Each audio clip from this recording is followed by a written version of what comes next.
Merhaba, Yönüne gidiyoruz.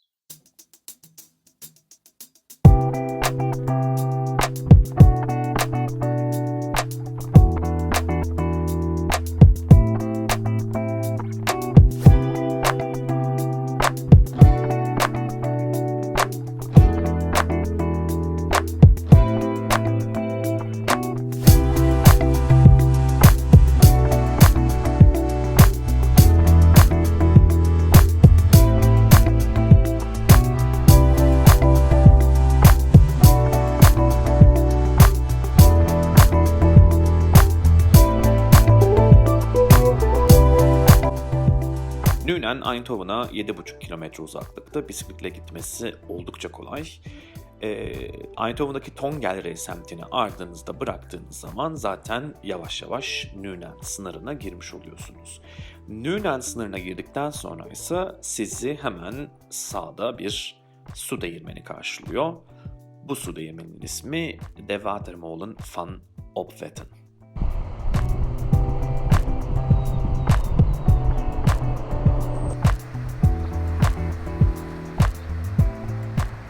Merhabalar. Videoyu ne yazık ki kendimle birazcık bölmek zorundayım. Çünkü burada küçük bir açıklama yapacağım. Biraz önceki görüntüye dair.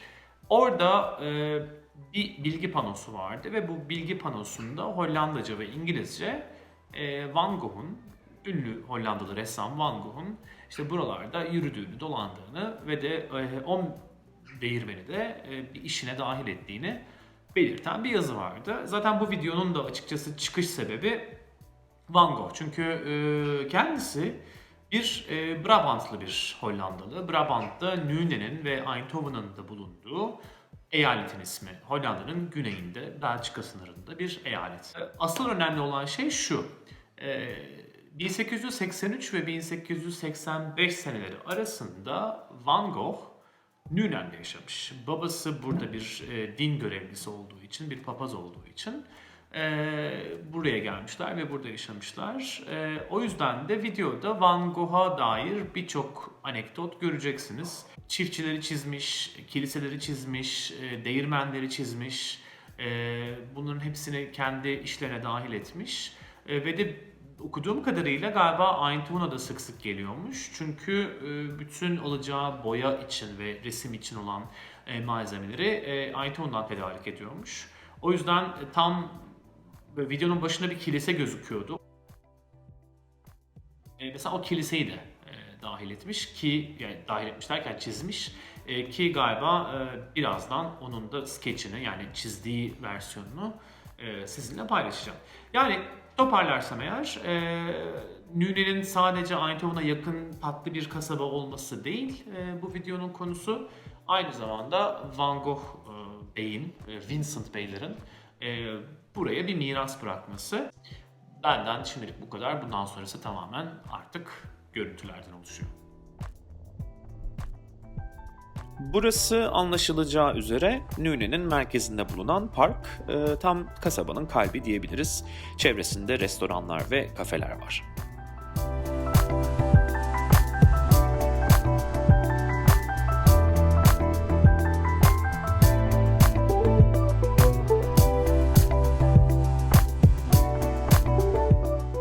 Van Gogh Şapeli 1883 ve 1885 seneleri arasında Van Gogh'un babasının papaz olarak görev yaptığı şapel.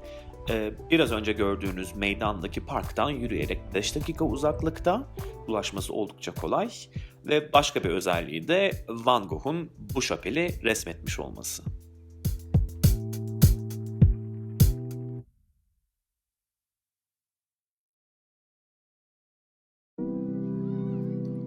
Vincenter, Nünen'de bulunan bir müze.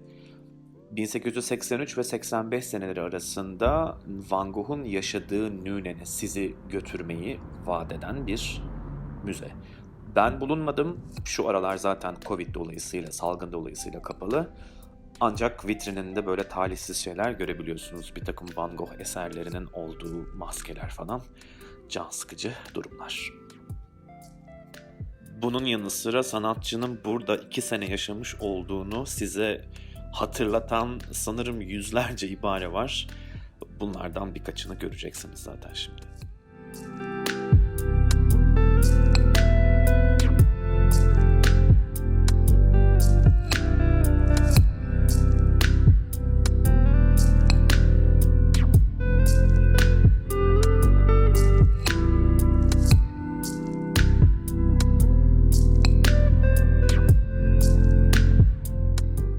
Burada Van Gogh anıtını görüyorsunuz. Anıt şeklen neyi ifade ediyor gerçekten bilmiyorum, araştırmadım.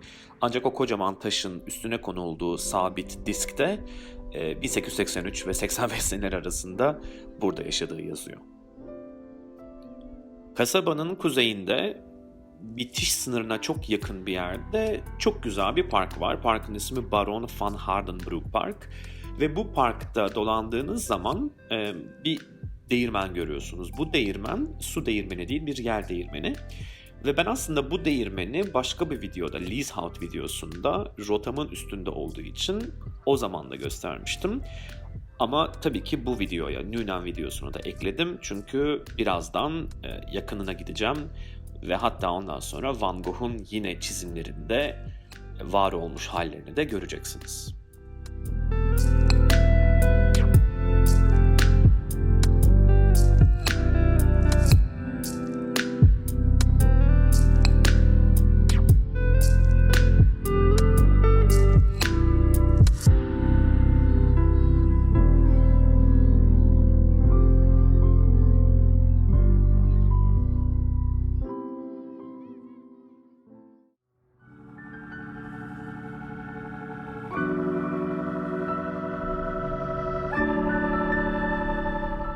Şimdi kasabanın merkezindeki parka geri dönüyoruz. Burada göstermek istediğim iki önemli şey var. Bir tanesi artık Van Gogh'un kendi heykeli.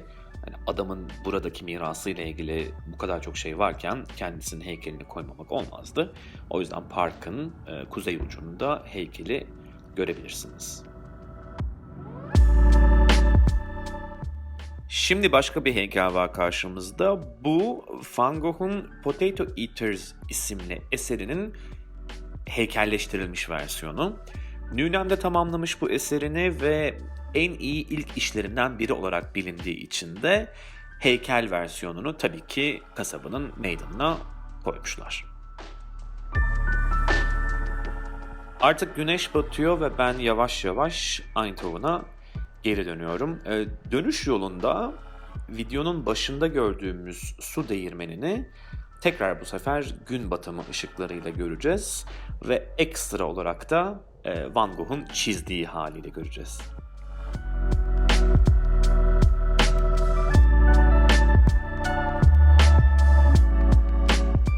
Karşımızda bir bisiklet rotası var ve bunun ismi de Van Gogh. Neden olduğunu hızlıca açıklıyorum. Çünkü bu görmüş olduğunuz o açık mavimsi, fosforumsu taşlar gün battığında, karanlık olduğunda sanatçının yıldızlı gece tablosu ambiyansı veren bir hale bürünüyor. O yüzden bu rotanın ismi Van Gogh Bisiklet Rotası.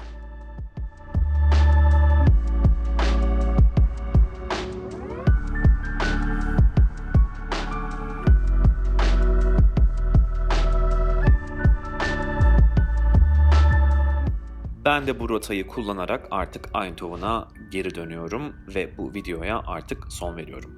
Hayatımda hiç bu kadar fazla 1883, 1885 ve Van Gogh dememiştim. Bu bir ilkmiş. Bir sonraki videoda en kısa zamanda görüşmek ümidiyle izlediğiniz için teşekkürler.